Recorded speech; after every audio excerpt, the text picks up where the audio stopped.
MLA elections వచ్చేసినాయి, మళ్ళీ ఇప్పుడు ఎంపీ ఎలక్షన్స్ వస్తున్నాయి. మరి ఎవరు గెలుస్తారంటారు? మల్లరవి జనరల్గా ఆయనది ఆ ఊరు కాదనేటువంటిది అంటారు. ఖమ్మం అయినా ఆయన ఇంతవరకు 2 సార్లు ఎంపీ అయినాడు. ఆయనకి వేస్తాం. మరి కాంగ్రెస్ పార్టీ మంచిగా చేస్తుందా? మంచిగానే వేస్తాం. మరి గద్వాల చూసుకుంటే ఈసారి ఎంపీకి మీ స్థానికంగా ఉండేటువంటి ఆర్ఎస్ ప్రవీణ్ కుమార్ ఉన్నాడు, మీ సిట్టింగ్ రాములు ఉన్నాడు, మల్లు రవి ఉన్నాడు. ఈ ముగ్గురు ఎవరిని గెలిపిస్తారు? మల్లు రవి గారికి విజయ అవకాశాలు మెండుగా ఉన్నాయి. ఎందుకంటారా? ఎందుకంటే ఆయన గెలిచినా ఓడినా అందరికి అందుబాటులో ఉంటూ ఎవరు మా సామాన్య వ్యక్తి పోతే కూడా పిలిస్తే పరికితట్లో ఉంటూ పని చేపిస్తాడు కాబట్టి ఆయనకే ఇది ఉంది. దాంట్లో కాంగ్రెస్ పార్టీ అధికారంలో ఉంది కాబట్టి అధికార పార్టీ అభ్యర్థి గెలిస్తాయంటే అభివృద్ధి అవుతుందని చెప్పని జనం కూడా అనుకుంటున్నారు. మీ దగ్గర గద్వాల ఆర్ఎస్ ప్రవీణ్ కుమార్ ఉన్నాడు, తర్వాత మల్లు రవి ఉన్నాడు, తర్వాత రాములు ఉన్నాడు. ఈ ముగ్గురు ఎవరు గెలుస్తారు? మల్లురావు గెలుస్తాడు. ఎందుకు అనుకుంటున్నారు? ఆయన ప్రజల మనిషి, చెప్పడానికి ఆదుకుంటాడు. వాళ్ళు ఆదుకోలేరు.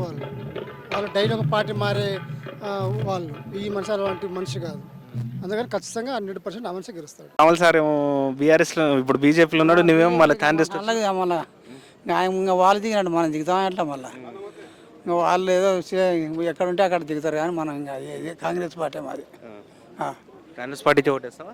కాంగ్రెస్ పార్టీకి మల్లురావు సార్ ఓటేస్తావా? మరి వేస్తా.